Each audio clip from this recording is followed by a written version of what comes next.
Buddies! Hey, it's Concert Buddy. This week's video is a continuation of a video series I started very early in my channel. I call it the Mount Rushmore series. The Mount Rushmore that I'm going to be talking about for this video is going to be the Mount Rushmore of 90s bands. So coming up after the break, I will explain what the Mount Rushmore series is, and I'll also walk you through this battlefield of 90s bands and explain how I got to the Mount Rushmore of 90s bands. Cue that lever. Let's go. All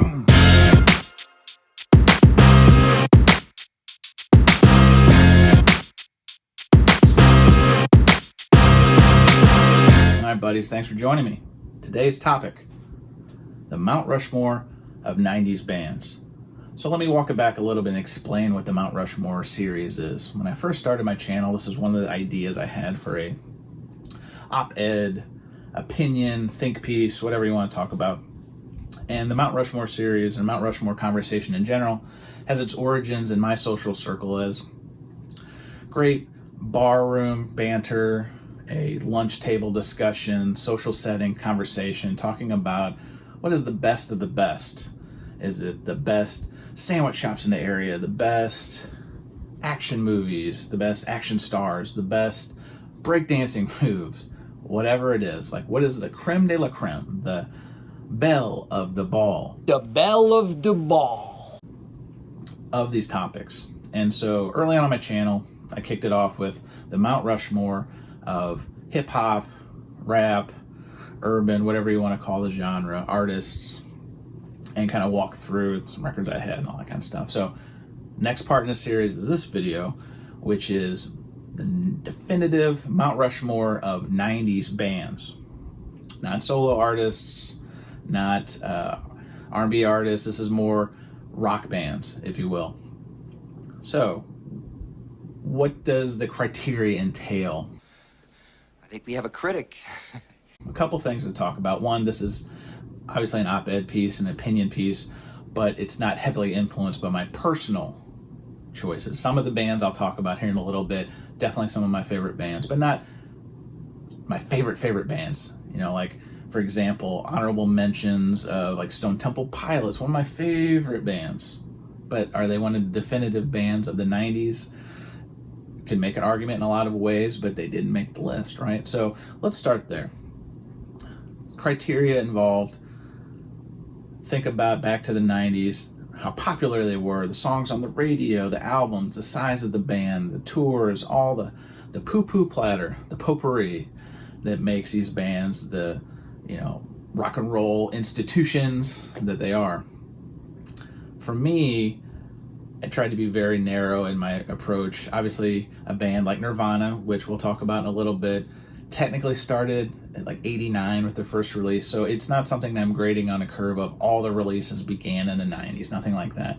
A band like the Red Hot Chili Peppers, definitely an influential band in the 90s, starting with obviously their biggest album, Blood, Sex, Sugar Magic, 1991, but technically they started releasing albums in the late 80s, mid to late 80s. And if you think about the Chili Peppers, just to kind of wrap that one up, Blood, Sex, Sugar Magic comes out, then huge tour, huge response, huge singles come off that record. Frusciante leaves the band.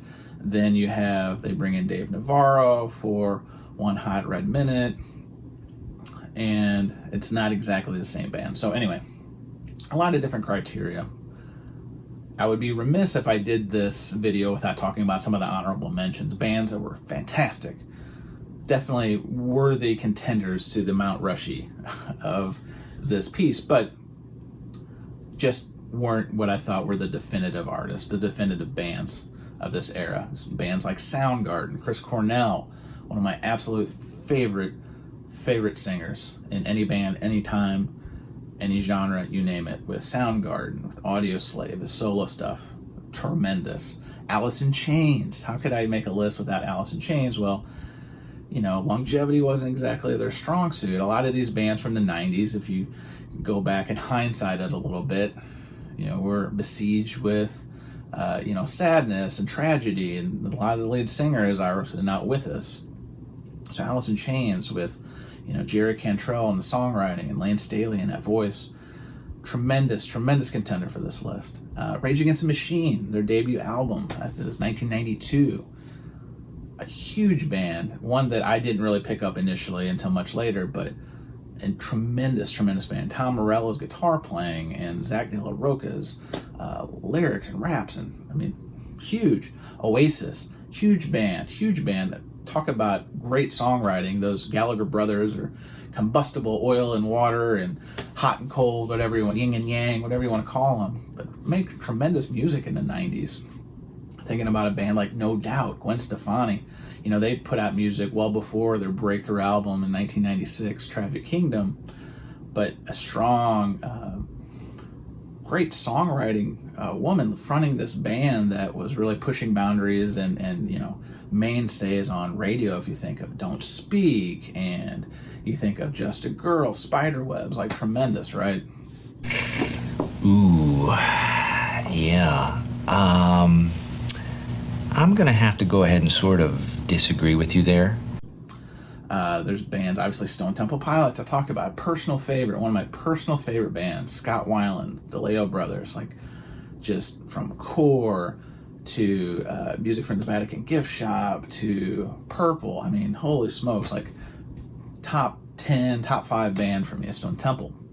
A band like the Counting Crows, great songs. Mr. Jones, and I mean, holy cow. Live, another personal favorite, Ed Kowalczyk and the Boys from PA, Throwing Copper, one of my like most important albums of the 90s for me. Secret Samadhi, I mean, just tremendous music. So there's a lot of contenders, very few pretenders. Jukebox. I'm gonna put $7 worth of Hoobastank in it.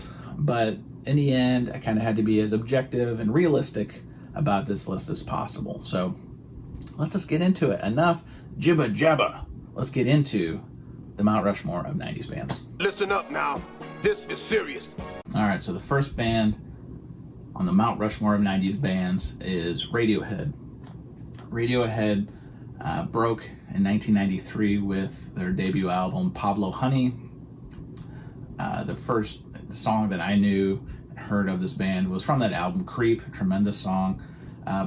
To be completely frank, Radiohead is a band that I appreciate and enjoy several of their songs. Not one of my favorite bands, particularly when that album came out. I wasn't exactly sure how to take it, because if you think about music at the time, you know, Nirvana and Pearl Jam, Soundgarden, like all these bands were breaking that were very consistent in that Seattle grunge sound. And here comes Radiohead with a different approach to songwriting and the music they're putting out. And obviously you can get into the US versus, you know, Europe, Great Britain kind of vibe. But I would be remiss without talking about Radiohead on this list. You know, so they start in 93 with Pablo Honey. Then they have The Bends, which was 1995. And obviously one of the big songs on there was Fake Plastic Trees, a really good song. And then there comes this album in 1997, OK Computer, which has my probably favorite Radiohead song, Karma Police.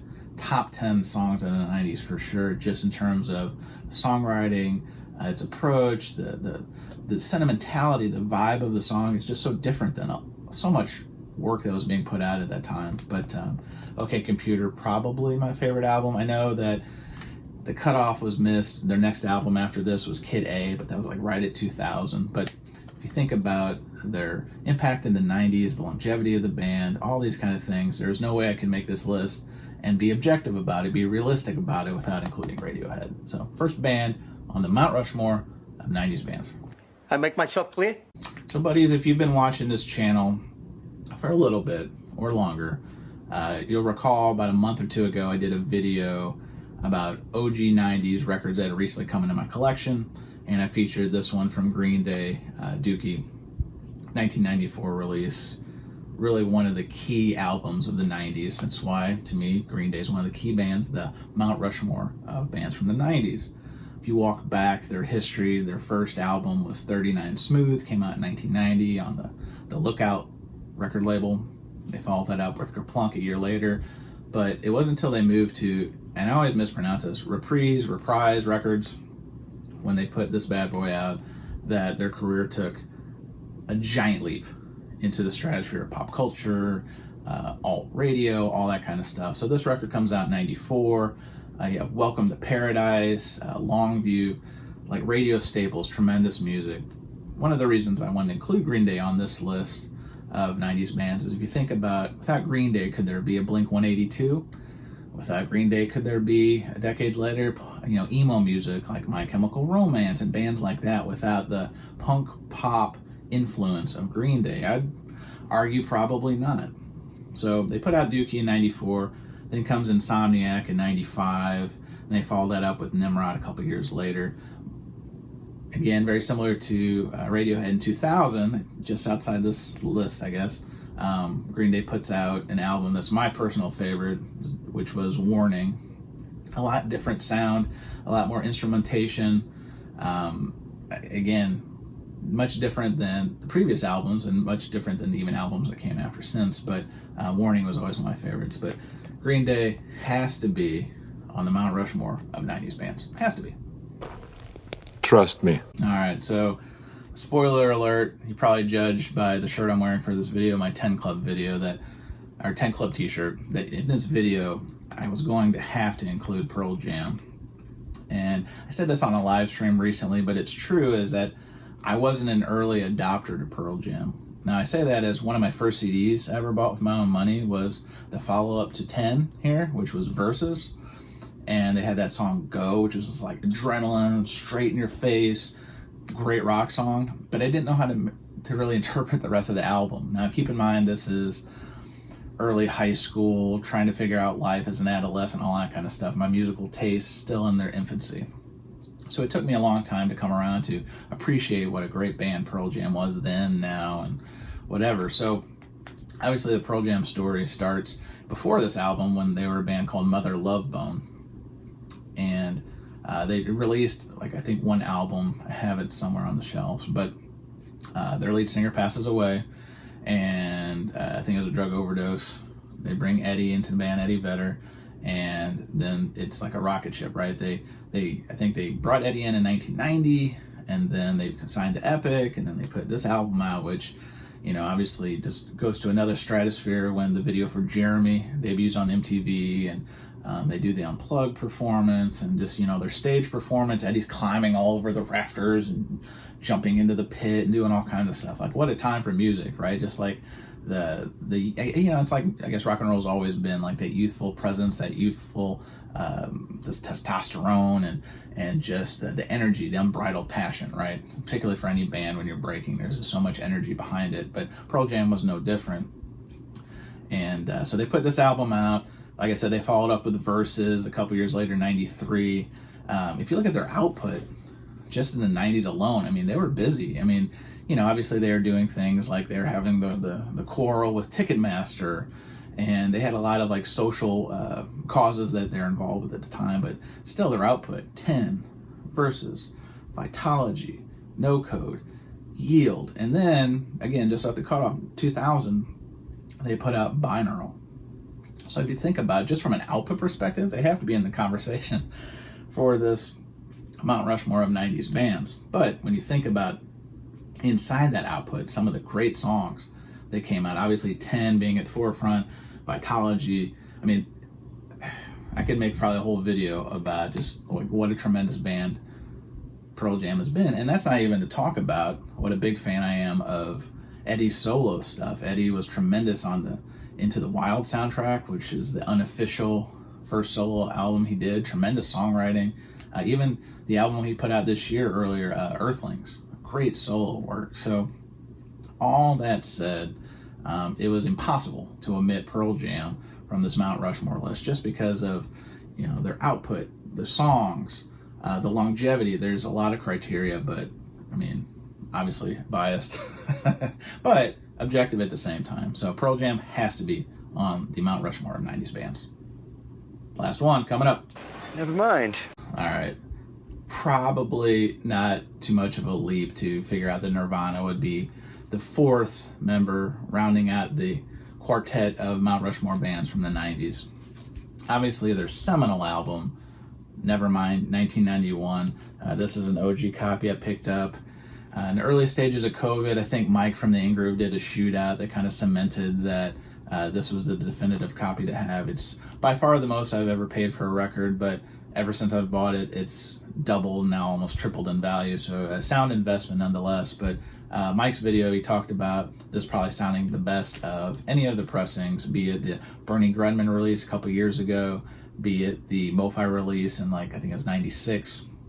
And if you know anything about music, or if you know just a little passing tidbit, you know a little bit about the Universal fire in 2008 and whether or not the original tapes for this album were destroyed or not. So it's a great article to read. It's a New York Times piece. It's behind a paywall. I'll put a link below. If you know how to get behind a paywall, I would highly recommend giving it a read. It's a great read. It's a long read, but it's tremendous. It's fascinating, detailing the big Universal fire and all the masters that were lost and yada yada. But anyway, OG Nirvana, Nevermind, tremendous album. Now technically, Nirvana's first album was Bleach, and that came out in '89. But you know, again, it's hard. I could not make a Mount Rushmore album on a technicality that did not include this band, this album. I mean, you think about the death knell when this album, when Smells Like Teen Spirit debuts on MTV. The death knell of glam rock, hair metal, Poison. Not the death of those bands, mind you, but you know that seemed that at the time was the prevailing sound of rock music, was hair metal, flashy, dudes wearing makeup, all that kind of stuff. And with those opening chords of actually the opening drums, Dave Grohl on that song, literally the death knell of that whole genre of music, and left a lot of those bands struggling to figure out how to adapt, and a lot didn't, right? So just from that alone, changing the face of popular music and changing the face of rock music, I mean, Nirvana is a titan of the 90s rock scene. But then obviously they follow this up with In Utero in 93, and then they follow that up with the Unplugged album before Kurt's untimely passing. I think it was 94. So obviously the legacy of this band is well cemented. But then if you think about even the influence of Dave Grohl, one of the greatest drummers of all time, and I will die on that hill because I firmly believe that he's a tremendous drummer, but a tremendous musician. He goes and does the Foo Fighters and releases that self-titled album, I think it was 94, 95. He played all the instruments. He sang all the songs. He didn't have a band. He had a band, but he didn't have people in the band. He was the band, right?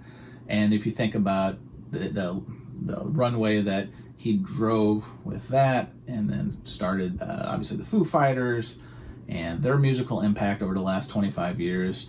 I mean, really being like the last of the great rock bands, if you will, right? But a little bit more on this album. If you've ever watched the Sound City Studios documentary, they talk about this album was recorded at those studios on that famous soundboard that, Big Gad, so many tremendous albums. Just off the top, you're talking like Fleetwood Mac Rumors, or you're talking like Tom Petty Wildflowers, I think was on there. I think Tom Petty's original album, debut album, was on there. Talking about Rage Against the Machine's debut album. So that soundboard has so much history. I highly encourage you to, I'll probably put a link below if you're interested on that documentary. It's one of the best rock and roll documentaries out there. But could not have a 90s Mount Rushmore greatest bands without including them. Even in some of these conversations, my friends and I, we've even talked, is Nirvana and Pearl Jam the Beatles and Stones of this generation? Now, before you Beatle people start just destroying me in the comments, I'll be very clear, I'm not saying that Nirvana is the Beatles, but if you think about Kurt and Dave and their musicianship and their skill, it's not too far off to say that they had the same skill and songwriting ability as Lennon, McCartney, George Harrison, right? So again, I'm not comparing the two directly, but for this generation, you think about the longevity that Pearl Jam's have, very similar to the Stones. A little bit of turnover in the band, a couple different drummers and whatnot, but they're still out there rocking now, right? So, the thing about Pearl Jam that's a little bit different, obviously, than the Stones, is you had Mick and Keith and their kind of their union, their songwriting, brotherhood. Didn't really have that in Pearl Jam. Eddie does a tremendous job writing songs and then helping write the music with Stone Gossard and Jeff Ament and those guys. But anyway, please don't destroy me in the comments, because I'm not saying that this is the Beatles and Rolling Stones one for one. It's not, right? It's just you know, if you think about how history kind of repeats itself, you can make some not too distant comparisons by making a comment like that. But anyway, so that's the list. The Mount Rushmore of 90s bands: Nirvana, Pearl Jam, Green Day, Radiohead. Learn it. Know it. Live it. What do you guys think? Did I make a grave bonehead mistake in this list? Tell me where I'm wrong. Tell me where I'm right.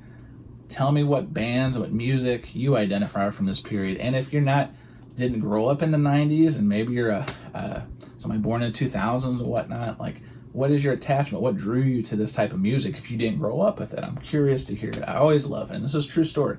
Always love the feedback in the comments. It's important to me to feel that these videos are bringing value and being received well. Even if they're not received well, tell me what I can do better. I'm always interested in hearing from you. So that is this video, the second video in this Mount Rushmore series.